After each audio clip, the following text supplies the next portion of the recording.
मित्रांनो, GRDs म्हणजे GRDS infection म्हणजे पार्ट 2 याचा आता आपण पार्ट 2 पाहणार आहोत. पार्ट 2 मध्ये आपण काय ट्रीटमेंट, प्रिव्हेन्शन, सर्व्हिलियन्स, मॉनिटरिंग. नमस्कार मित्रांनो, MPW लर्निंग सेंटरमध्ये पुन्हा एकदा तुमचं मनपूर्वक स्वागत आहे. मागील भागात आपण GRDS म्हणजे GRDA इन्फेक्शन या रोगाची व्याख्या, कारक जीव, रिझर्वियर, सोर्स ऑफ इन्फेक्शन, प्रसाराचा मार्ग, incubation period, life cycle, pathogenesis, clinical feature आणि कॉम्प्लिकेशन याचा अभ्यास केला.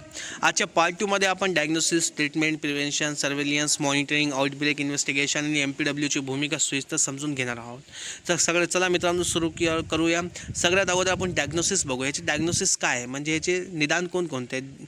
GRDSचे निदान खालील पद्धतीने केले जाते. एक तर एस्टूल तपासणीमध्ये केले जाते. एस्टूल एक्झामिनेशन, मल तपासणी ही सर्वात सामान्य प्राथमिक तपासणी आहे. या मलामध्ये GRDA लांबलियाचे सिस्ट किंवा ट्रॉफझॉइट शोधले जातात. एक्झाम पॉईंट GRDSसाठी सर्वात महत्त्वाची तपासणी म्हणजे एस्टूल एक्झामिनेशन. आता एस्टूल अगेन्स्ट अँटीजन टेस्ट म्हणजे GRDAचे अँटीजन शोधण्यासाठी तपासणी केली जाते. एस्टूल मायक्रोस्कोपीपेक्षा अधिक संवेदनशील मानली जाते. मायक्रोस्कोपिक एक्झामिनेशन सूक्ष्मदर्शनाखाली मलाची तपासणी करून GRDAची ओळख केली जाते.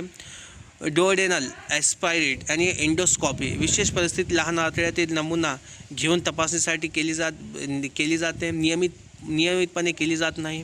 ट्रीटमेंट उपचार GRDSच्या उपचारामध्ये योग्य औषधे आणि पोषण महत्त्वाचे असते.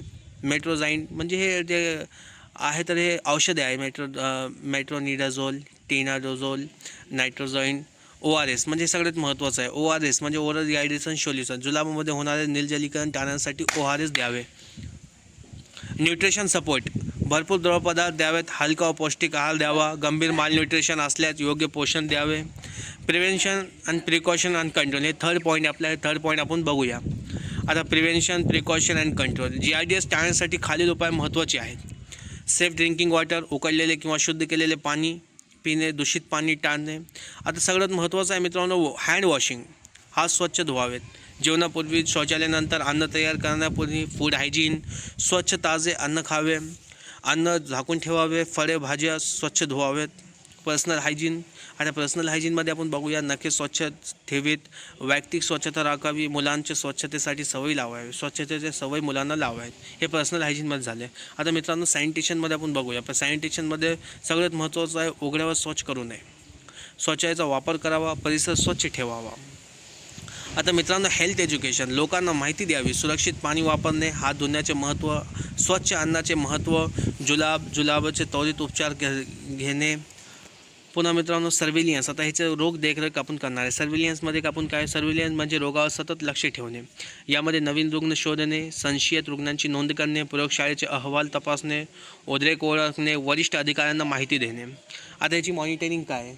मॉनिटरिंगमध्ये मित्रांनो रुग्णांचा फॉलोअप करणे, सुरक्षित पाणी पुरवठ्याची तपासणी करणे, स्वच्छतेची पाहणी, आरोग्य शिक्षण कार्यक्रमाचे निरीक्षण, रोग नियंत्रण उपायांचे मूल्यांकन करणे. आता ह्याचं आउटब्रेक आणि इन्व्हेस्टिगेशनमध्ये आपण काय बघणार आहोत. जर एका भागात जर अनेक रुग्ण आढळले तर आपण काय करावं. आता ह्याचा आउटब्रेक म्हणजे काय. उद्रेक म्हणजे एका जागामध्ये समजा एका एरियामध्ये म्हणजे एकपेक्षा अनेक रुग्ण म्हणजे आउटब्रेक होणार. सगळ्यात अगोदर काय रुग्णांची नोंद करणे, दूषित पाण्याचा स्रोत शोधणे, पाण्याचे नमुने तपासणीसाठी पाठवणे, आवश्यक असल्यावर क्लोरिनेशन करणे, नागरिकांना आरोग्य शिक्षण देणे, गंभीर रुग्णांना तातडीने उपचारासाठी पाठवणे हे महत्त्वाचं आहे मित्रांनो. आता MPWची भूमिका काय.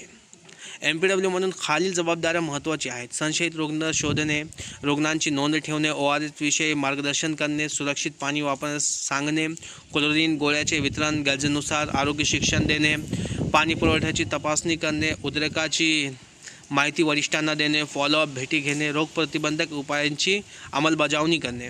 आता मित्रांनो एक्झाम रिव्हिजन. आता हे झालं आपला GRDS पार्ट 2. आता याचं एक्झाम रिव्हिजन पाहू आपण. डिसीज कोणता आहे आपला GRDS आहे. ह्याचं कॉडीज एजंट काय GRDA लांबली आहे. टाईप कोणता आहे प्रोटोझो आहे. इन्फेक्टिव्ह स्टेज कोणती ह्याची सिस्ट म्हणजे जे आपलं मल असतं ते सिस्ट शोधतात. डायग्नोसिस काय एस्टूल एक्झामिनेशन आहे. ड्रग्स ऑफ चॉईस मेट्रोनिडाझोल आहे. प्रिव्हेन्शन काय याचं safe water, hand washing, food hygiene. MPW roles काय सगळ्यात महत्त्वाचं म्हणजे surveillance, ORS guidance, health education. आता मित्रांनो ह्याचे इम्पॉर्टंट MCQs पाहू जे परीक्षेच्या दृष्टिकोनातून सगळ्यात महत्त्वाचे आहे. GRDS question number 1. GRDSच्या निदानासाठी सर्वात सामान्य तपासणी कोणती. Stool examination. Okay. Then second GRDSसाठी ड्रग्स ऑफ चॉईस कोणते आहे. मेट्रोनिडाझोल, क्वेश्चन नंबर 3, GRDSच्या प्रोसेस रोखण्यासाठी सर्वात प्रभावी उपाय कोणता? सुरक्षित पिण्याचे पाणी व हात स्वच्छ धुणे.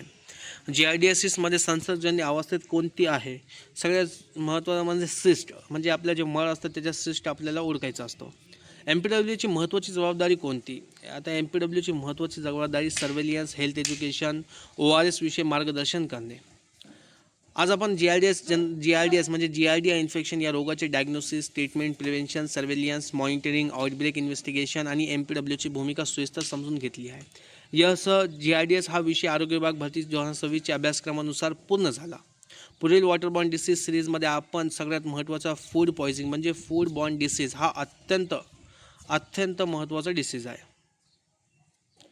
ठीक आहे मित्रांनो, हे अत्यंत आता हे शेवटचं आपला डिसीज असणार आहे. मग आपली वॉटरबॉर्न डिसीज सिरीज पूर्ण होऊन जाईल. मग जे मित्रांनो वॉटरबॉर्न डिसीजचा अभ्यास करणारे MPWची परीक्षा जे आपले स्टुडंट्स देणार आहेत त्यांच्यासाठी अत्यंत महत्त्वाची एक्झाम पॉईंटसाठी आपण हे सिरीज मी आणलेली आहे. तुम्ही total series free of cost आहे. सगळे रिव्हिजन होऊन जाईल. सगळं जेवढे स्टुडंट्स आहे माझी रिक्वेस्ट आहे तर जे स्टुडंट्स MPWची तयारी करत आहे तर ते ज्याचं टेक्निकल सिलेबस म्हणजे MPWचं टेक्निकल सिलेबसमध्ये वॉटरबॉर्न डिसीज आणि वेक्टरबॉर्न डिसीज आहे ते सगळे जे आहे तर वॉटरबॉर्न डिसीज सिरीजमध्ये टोटल डिसीज आपण जे वॉटरनी यानी की दूषित पाण्यामुळे जे डिसीज होतात ते सगळं आपण टॉपिक कवर केलेले आहे.